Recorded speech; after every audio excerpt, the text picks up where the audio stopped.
about the bone cuts, kids. All right. I can't miss this. Okay. Well, I don't want to. Oh, you have a list of both, or no? That's just Sarah. This is both. No. Okay, Izzy was That's you. Either way. Hello, my name is Izzy Bonecutter. Welcome to my transitional presentation of learning. This year has been a permanent marker. I made my marks and creativity and expression were used. I made mistakes and some couldn't be turned around or erased, so I did my best and turned it into beautiful work. Some of my mistakes I make at school can't be turned around, so I make the best out of it and turn it into beautiful work. I have become an artist through all of my experiences at Animas High School. According to Wikipedia, an artist is someone who practices one or more of the basic arts, like painting or sculpting. But I absolutely disagree. I think an artist is someone who can create and inspire and express and be free with what they're doing. Because you can paint, because you can draw, and because you can sculpt doesn't mean you're an artist. You're an artist if you can relate to it and create and inspire others. One way I have become an artist at Animas High School is by expression. In Sarah's class, we were required to create an art piece that meant something to us, that we found a connection to and where we could kind of express ourselves. And so I created this tree. Throughout this, I expressed how I wanted to see the future. We're so focused on the material part of life, and I wished that we could blow that off and be able to focus on like nature and the environment.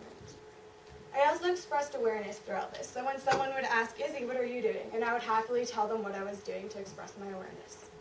I also expressed this in an artistic way. So I took it from one level to another, to a way where it meant something to me and where it was more interesting to others. I ended up getting a 99% on this. But that wasn't what mattered. What mattered is that I got so much out of this project, and I learned my impact on the environment and everyone else's also. There were things I would have redone, like the words were too close and the tree was too unrealistic, but that wasn't what mattered. What mattered is that I learned from those permanent mistakes, just like an artist would have done with a permanent marker. Another way I've become an artist at Animas High School is by creativity. In digital arts, we did the Teacher Creature project, which was essentially taking a teacher's face and putting it onto a creature. Throughout this, I kind of thought that I went out of the ordinary because I could have just took her face and stuck it on an animal. But instead, I kind of went above myself and added the fire and the hammock and the animals and the wings and the horn, and kind of went above what I thought I could do. I also was creative by making connections with Jessica out of school. So I emailed her and said, like day or night, camping, what's your favorite color, what's your favorite country? And I incorporated what she liked outside of school and put it inside school to make it more creative. This was self-graded, and so I was completely honest with it because I had learned in the past year that it wasn't the number that was put to your project that was most important, it was what you got out of the project. Like for me, it was Photoshop. There were things I would have done differently, like refined this and not gotten as much help from others. And I kind of slacked in the beginning, but throughout this I learned a lot about Photoshop and also about like my advisor. And so that was really important to me, and I feel like that's what an artist would have done with a permanent marker. Another way I have become an artist is by personal connections. In Sarah's class, we wrote a happiness essay after we did a unit on like happiness and meaning. And I made personal connections to finding meaning. I think it's really important that we find meaning for happiness so that we don't take things around us for advantage. And so I also made personal connections by relating to my evidence and my arguments, like physical activity and finding meaning and building relationships are all things we need for happiness. And so, for example, I related for physical activity, I related that to ski team, or relationships, I related it to my family. This was probably the worst essay I've written because I felt like I didn't have enough evidence and I didn't research enough, and I kind of just clicked on the first source to find my evidence. But it was definitely the project I got the most out of throughout all of ninth grade. And so that kind of showed me again that it wasn't that 87% that mattered to me. What mattered is everything I got out of it, and how I learned how to be happy and how others can be happy, and how to find meaning. And so even though there were things I would have redone about it, I think it's most important that I got everything out of it, just like an artist would have done with a permanent marker. In conclusion, I have become an artist. I don't regret, I learn, I move on. I create and I relate and I express, just as an artist would do with a permanent marker. Thank you. Are there any questions?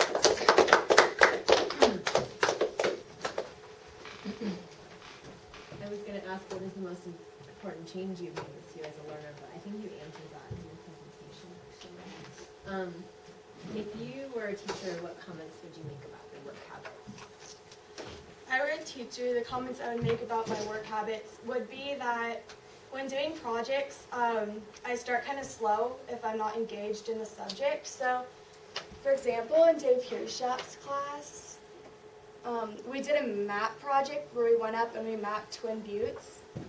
And it was really hard for me in the beginning, and I actually didn't understand the project until the day of exhibition when I realized I was going to be in a group alone, alone in a room presenting to parents without my group there. And so I guess I would just say that I have to be engaged, but I guess in the end I'll always kind of be on track and know what's going on, but it takes a while for me to get started.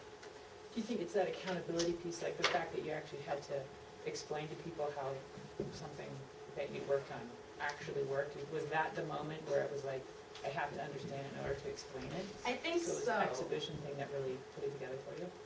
Yeah, I kind of, I guess, counted on my group, like, because they were close friends, and so we kind of all, like, laughed throughout the process and just, whatever, tried to get it done, but then I realized at the end, like, I didn't even know how to use a compass or a GPS, so I was like, I need to step it up, and so I guess with the help of my group, I got it together, but yeah, definitely the accountability. What connections have you made this year between what you have learned in your classes and your own personal experiences outside of school? I've made connections through the Happiness Project. I think because I had never really got to like sit down and think about happiness and meaning and what it meant. And I started to realize, like, when I did these things, or when I did like things at home, for example, like we learned in school about meaning and how you need to find meaning for happiness. And I learned, like, I start taking advantage of all the things around me when I don't find meaning. Like, for example, in my room, I am really into, like, always getting things for my room, like Christmas lights and all these things to make it better and better. But I've never actually sat down in my room to find meaning in it. Instead, I always just want to get more and more. So I think, like, the happiness and meaning concept has really, like, affected me in school and out of school.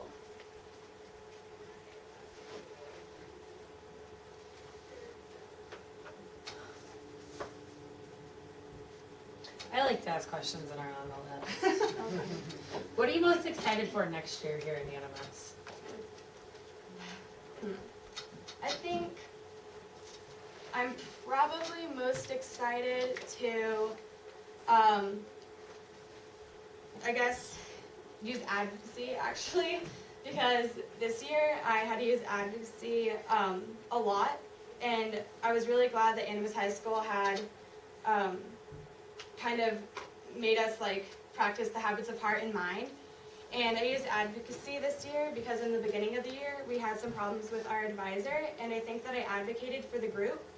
And I guess it made me feel good to make a change and make a positive influence on Animus High School. So I'm excited to bring what I've learned this year and my growth from this year to next year to make positive changes at Animus. Did you apply to be an ambassador? I did, yeah. Did you? Yeah. Any other questions out here? So, how has your learning and experiences at Animus this year changed the way you see the world? My learnings have changed the way I see the world because I've realized from being at Animus High School that the world's a lot bigger than I thought. And something that really made this true for me was Model United Nations. And that was because when I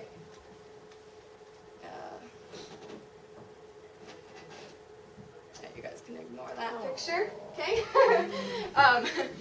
Because when I first started, I came a week late when you guys started the United Nations subject because I was sick. And when I came in, I didn't know what the United Nations was. And I think throughout this, I learned just that there's until this year, I didn't understand what a government was. And I didn't know there was the United Nations. And I'd always be like, why is no one helping these third world countries out there? And I realized the United Nations does this stuff. And so being able to do the simulation of it and going and reading my resolution and everything made me realize the bigger picture, North Korea, the Palestinian event, just being in the situation, I guess.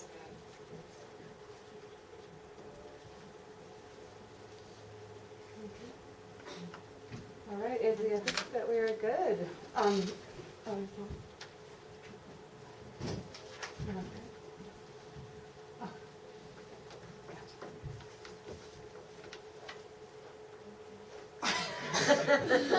So we're not gonna send you out, we're just gonna make you stand there awkwardly for a second. You passed. Yeah, good So, job. guys, this is a clear example Yeah. of what a TPOL should look like. Not only were you well prepared and had a ton of evidence,